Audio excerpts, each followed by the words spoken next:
Hello, everyone, and welcome to the second Enable New Minds podcast with me, Aidan Thompson. Keeping it nice and simple again today. I'm just going to be reading through my second piece of writing, You Are Not the Voice in Your Head, which focuses on presence, primarily inspired by the power of now, has more recently been had its ideas evolved by Waking Up with Sam Harris. That's the book and the podcasts. And it's been one of the main areas of interest since I began taking education seriously again as a young adult.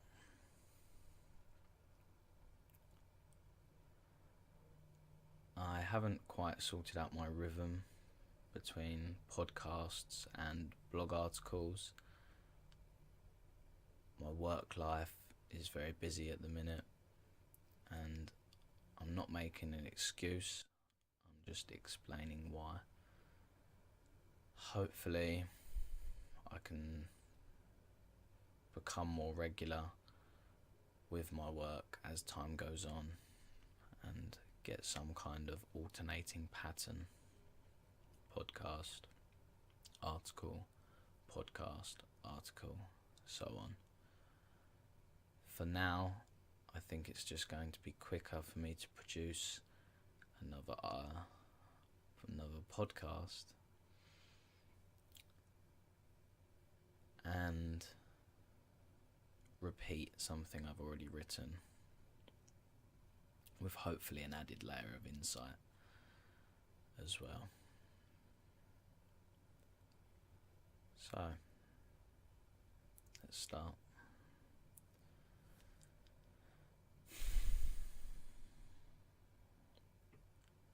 I need to go to work. When shall I leave? What time is my alarm set for? I'm gonna need some lunch. There's nothing in the fridge. Okay, I'll buy some stuff at work, but that's not gonna be healthy, and I can't afford it. How can I afford it? I better work some more. If I work, I can't go to the gym tonight. No, I need the extra hours. How can I get a raise? Shut the fuck up. That inevitably sounded calmer than when those brain patterns are happening in real life. They're normally messier and more sporadic, but as I'm speaking in my podcast voice, which is significantly slower than how I speak in real life, it may not have seemed as damaging as it could be. On that note, I just wanted to explain that obviously I don't communicate like this at this tempo normally with my day-to-day interactions, but I find doing the podcast in any other mode almost impossible. I trip and I stumble over my own words. I get sidetracked. I don't really know where I'm going. Whereas when I slow down and breathe, my work seems to roll off the tongue a lot more. The malignant mind is a disease which has taken over the vast majority of our population. It doesn't need to be this way. You can choose to switch off that incessant chatter, using your brain as a problem-solving tool, not a problem-creating tool, as and when it's required, still functioning perfectly whilst going about your day-to-day, but as a more productive, efficient, loving, and peaceful human being. Uh-oh, he said, love and peace. Well, leaving aside the metaphysics, mythology, and sectarian dogma, what contemplatives throughout history have discovered is that there is an alternative to being continuously spellbound by the conversations we are having with ourselves. There is an alternative to simply identifying with the next thought that pops into consciousness. I didn't make that clear, but from leaving aside the metaphysics to pops into consciousness was the quote, which I'll now talk about. I asked one of my friends a few weeks ago to read this article, knowing that he is fully skeptical of this kind of thing. And straight away the first thing he said was, that quote is just nothing. It's just big words being used to confuse people, and it holds no real meaning. Now, I do not hold that position at all, and I fully understand what that quote means and the profoundness of it and the importance of it, but I wouldn't have if I've read that 6 months ago. If you don't know the terminology and you don't have the interest in the first place, you're not going to engage with it. And that is why I have the Enable New Minds Instagram, Twitter and Facebook, where I break down lots of quotes like that. I've actually uploaded definitions for metaphysics, mythology, sectarian, dogma, contemplatives. That's just 5 of the words from that quote, which have all been defined on my social media, and therefore they act as quite a useful tool to helping you engage with this kind of content. On with the text. If that beautiful quote by Sam Harris, taken from his book Waking Up, wasn't enough, and you still find yourself eye-rolling at the mention of inner peace, there's not a lot I can do. Either your past experiences trump mine, or you currently self-identify as the voice in your head.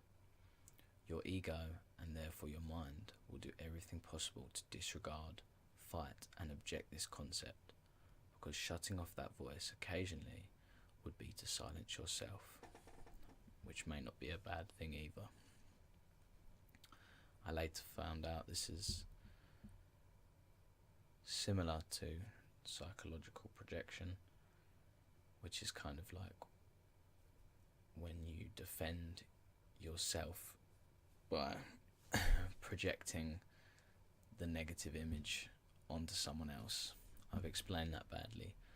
For example, if I was a notorious bigot and a racist, and I walked around calling other people bigoted racists, that would probably be an example of psychological projection. Being that I don't have a PhD in psychology, and the Wikipedia definition was sent to me by a friend, and I've only read it once, feel free to flag me up if that example was appalling.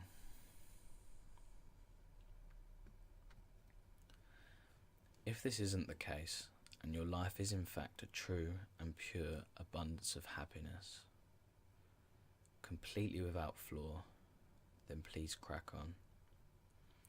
Who the fuck am I to even suggest otherwise?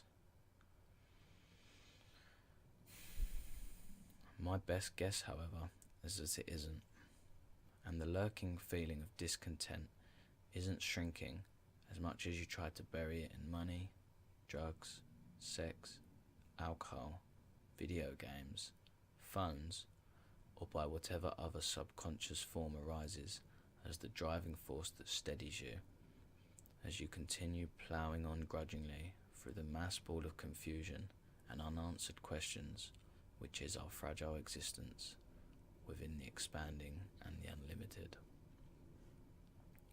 Mouthful.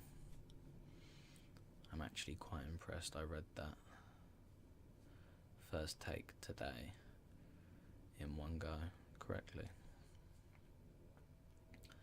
I imagine it's a rubbish piece of literature in terms of the use of grammar. This needn't be the case.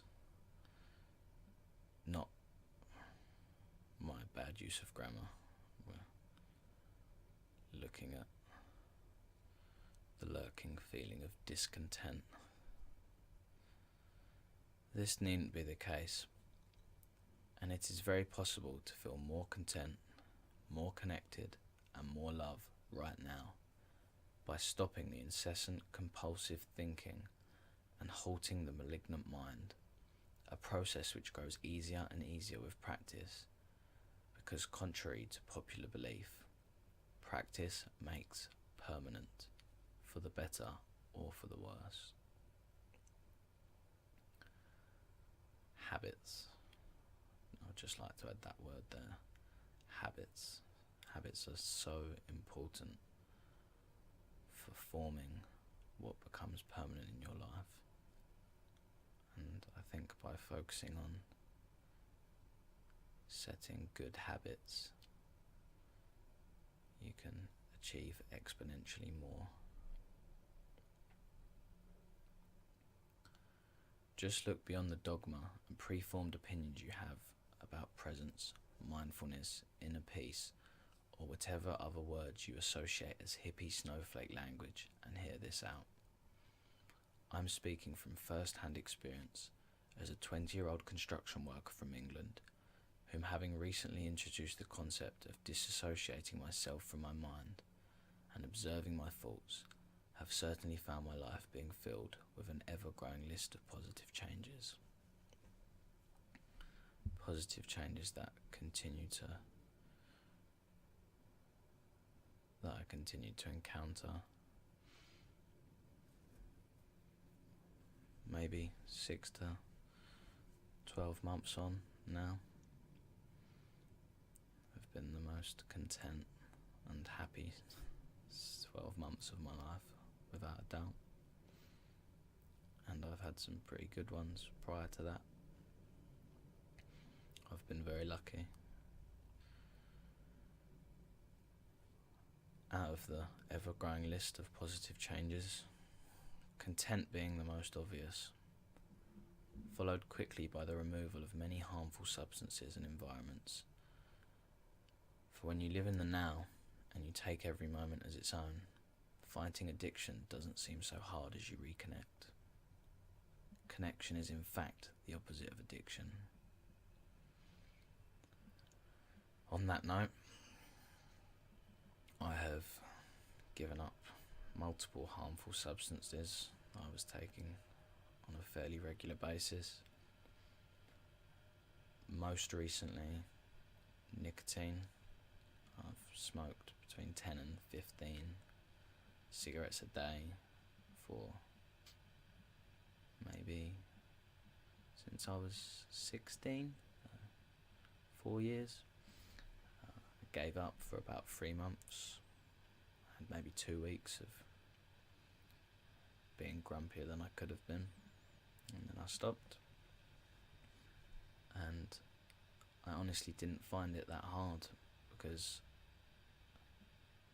when you take every moment for what it is in that moment, the grand scheme of things, the unachievable goal in a week or a month or a year kind of evaporates.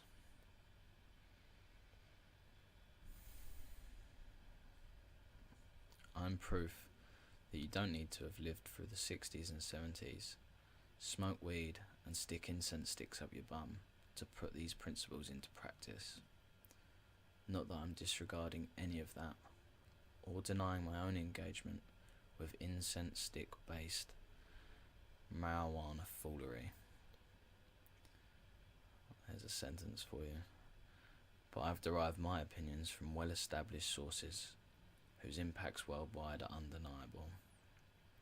Those 535 million Buddhist monks we have on our planet might just have been onto something. I hope that by me interjecting without announcing the switch from text to comment isn't making this too jumpy or bulky. Please let me know.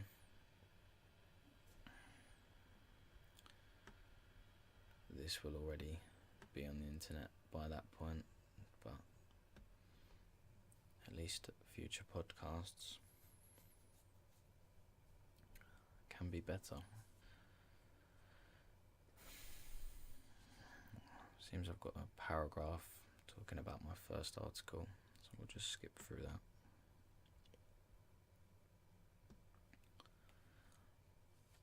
The Power of Now by Eckhart Tolle was given to me by a close friend when I opened up to him about my feelings of discontent. That moment seems like a lifetime ago. Feelings that I believe are shared and ignored by a vast proportion of society. There is no possible way that I could relay and summarise the 236-page book and its included ancient wisdom with more clarity in a brief blog article after only one read. But I shall certainly attempt it, and I hope my portrayal of this message can inspire you to read the book and begin your own journey of love, happiness, self-discovery and awareness. Yes, that does mean you might have to read something. I assume my dog's barking made it through there. I apologise for that. I'm certainly far from being privileged enough to have a sound booth available to me. That does mean you might have to read something, or at least get the audiobook.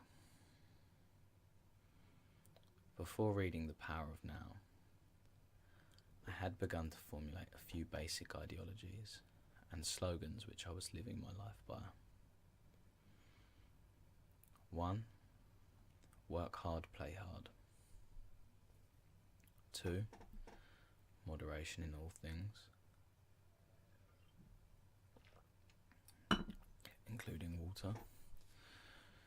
3.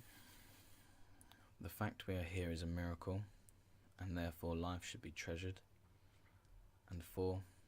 Someone is always worse off, and therefore you should be grateful.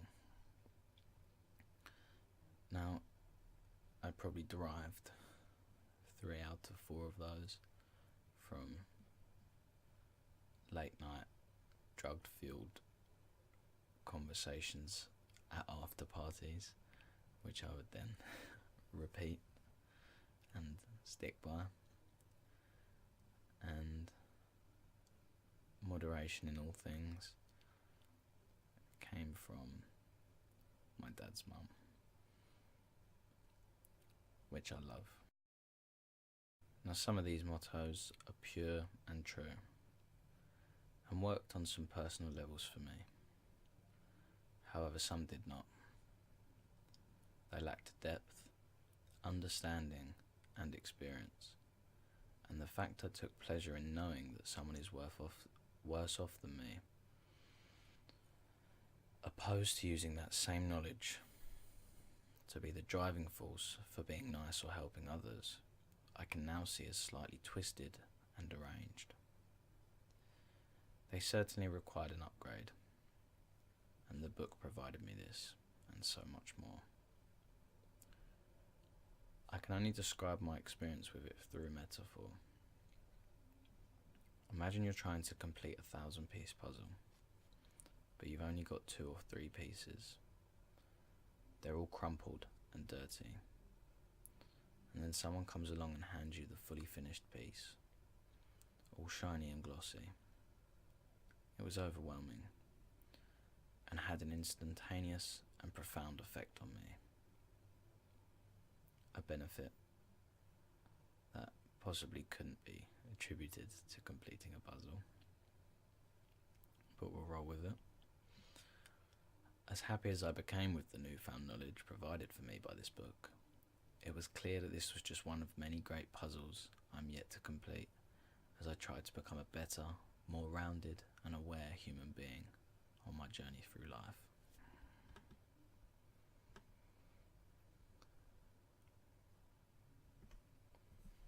Suffering from dry mouth at this point.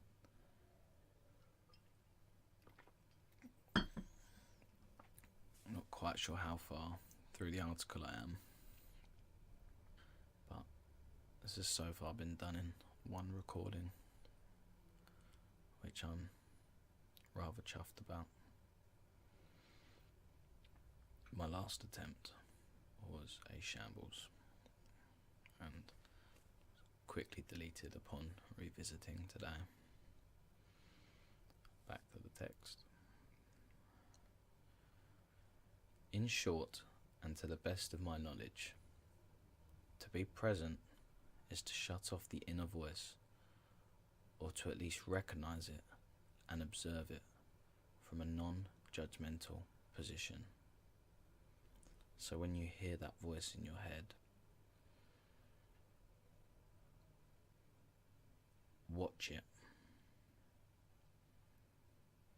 Observe what words are coming up in your head and where are they coming from.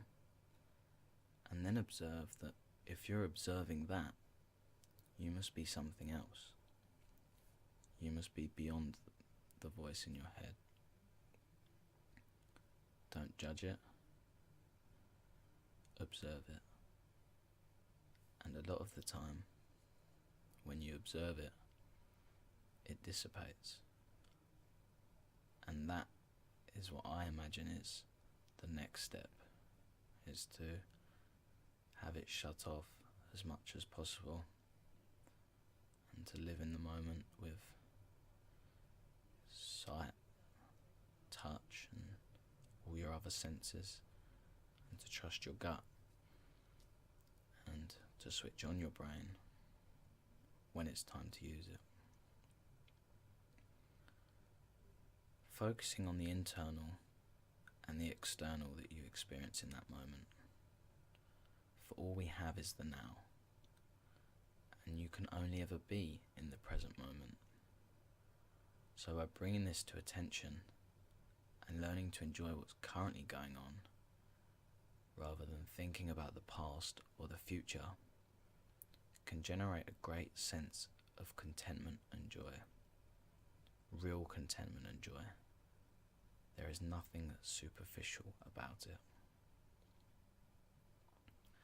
Everything blurs into one in the now, and looking at each individual moment as its own makes it hard to hold on to anger, allowing you to be more at peace with the people and the world around you.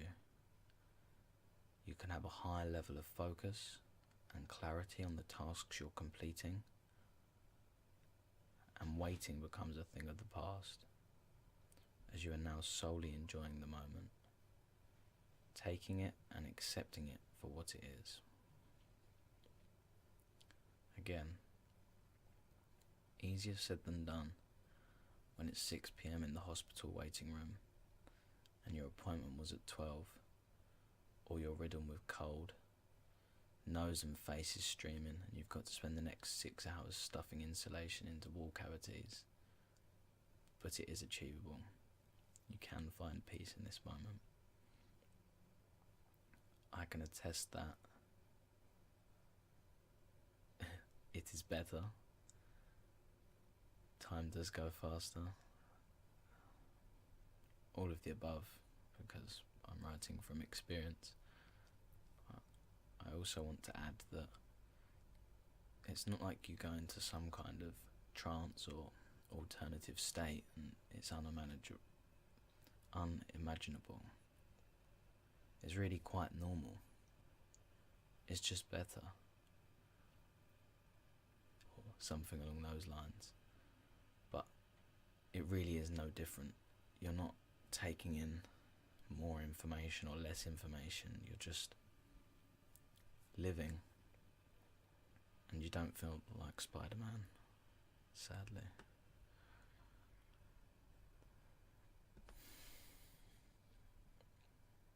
Next paragraph. The more this sensation of true mindlessness is experienced. Now, I would correct this and change it to mindfulness. I did mean mindlessness, but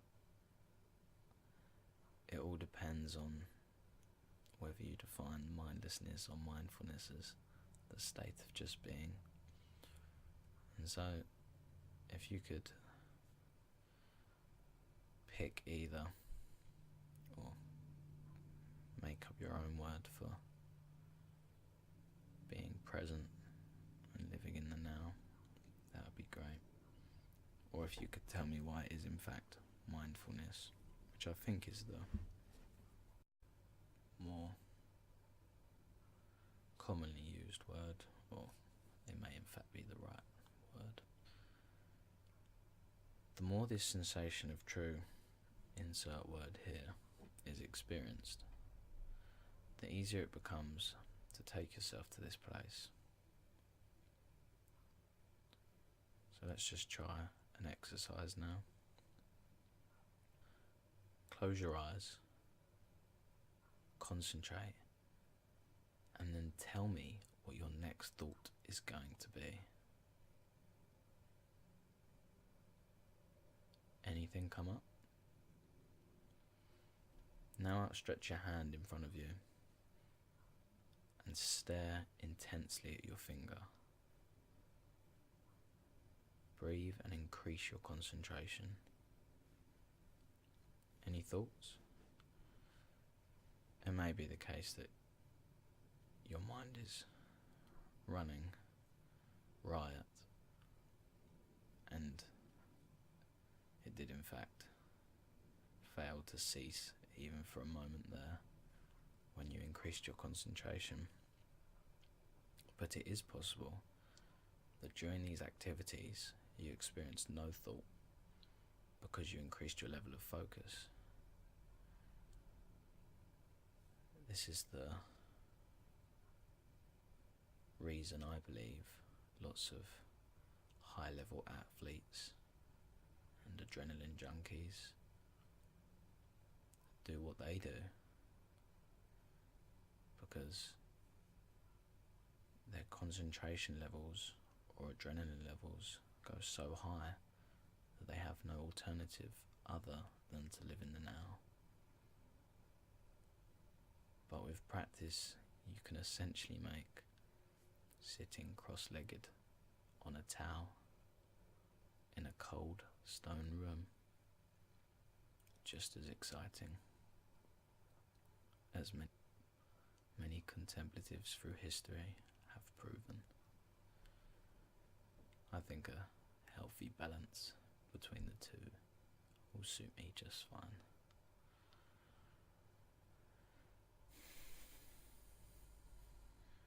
You may have disconnected the flow of incessant chatter. Now I can only maintain this myself for a small amount of time, but with just a few attempts at home and during yoga, I believe I've had some success. When I get myself into this state, I find my body being filled with happiness and love. I usually find myself smiling, although I've been told that true presence doesn't always mean that your body's going to feel amazing or your mind is going to be under control. It just means you're aware of it. It's about the path and not the goal. These quotes and topics will mean more and more you delve into this school of thought yourself.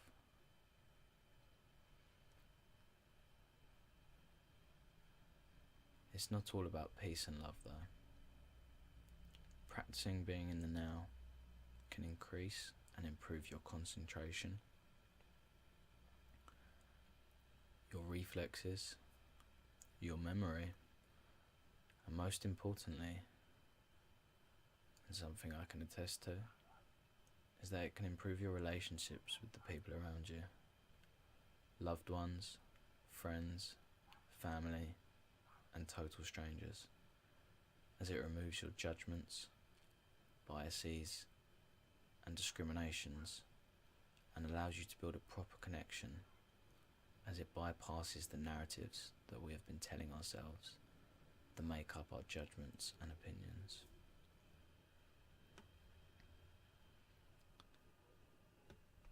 A technique that I imagine would be significantly helpful for coping with social anxiety.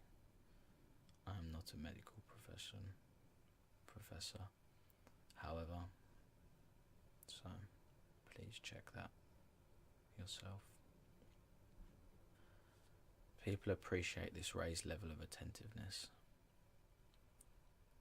It's recognised, and you might just find things going your way a little bit more.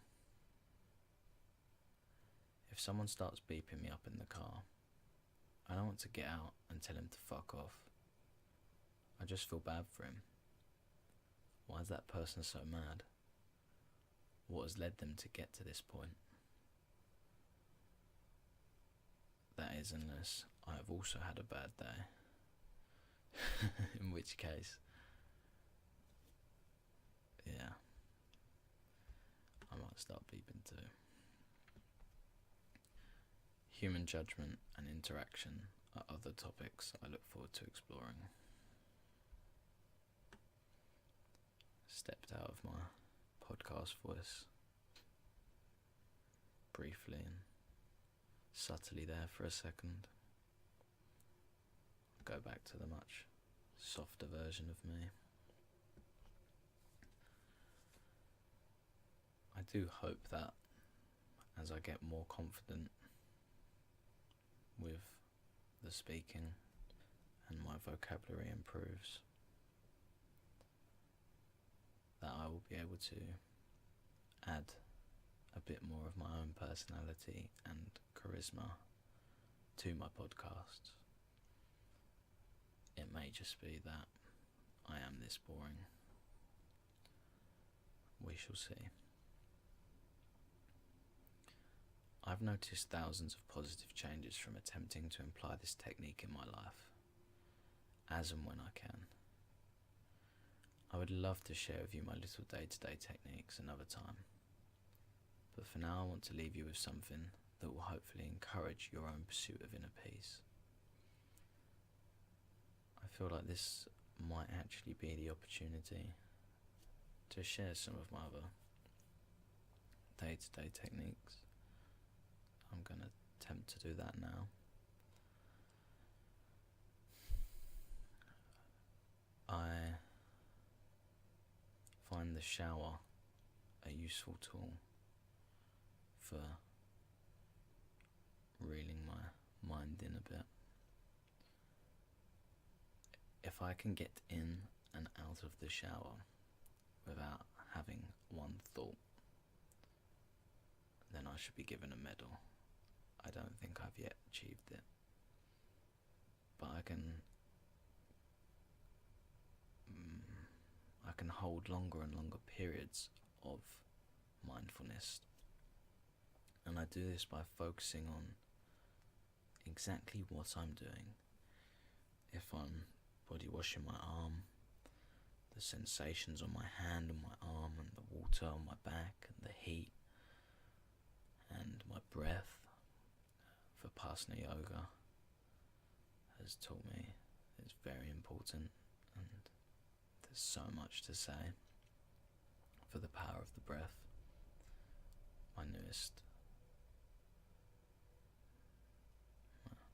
I've recently become a fan for Iceman Hoff,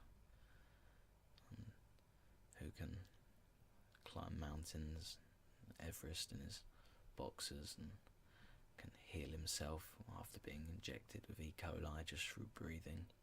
He's truly mastered being present and using the breath. Check him out, he's a cool dude. And you can have 45-second long cold showers like me and run around calling yourself the Iceman. Anyway, I was gonna tell you some of my day-to-day techniques. So, practicing presence in the shower would be one. I'm very mindful of whenever I interact with a stranger, taking that moment on face value and not making any judgments, breathing, letting them speak, helps to quiet my mind. When eating, really slow down and get into cutting your food and putting different bits and different combinations on your fork. When you put it in your mouth, tasting all the flavours and sensations and just taking time to enjoy what you're doing a little bit more. That's all I can come up with off the top of my head. In hindsight, for my next one, I should maybe read through it first and make some annotations on things I'd like to expand on. That was pretty poor. So we'll carry on.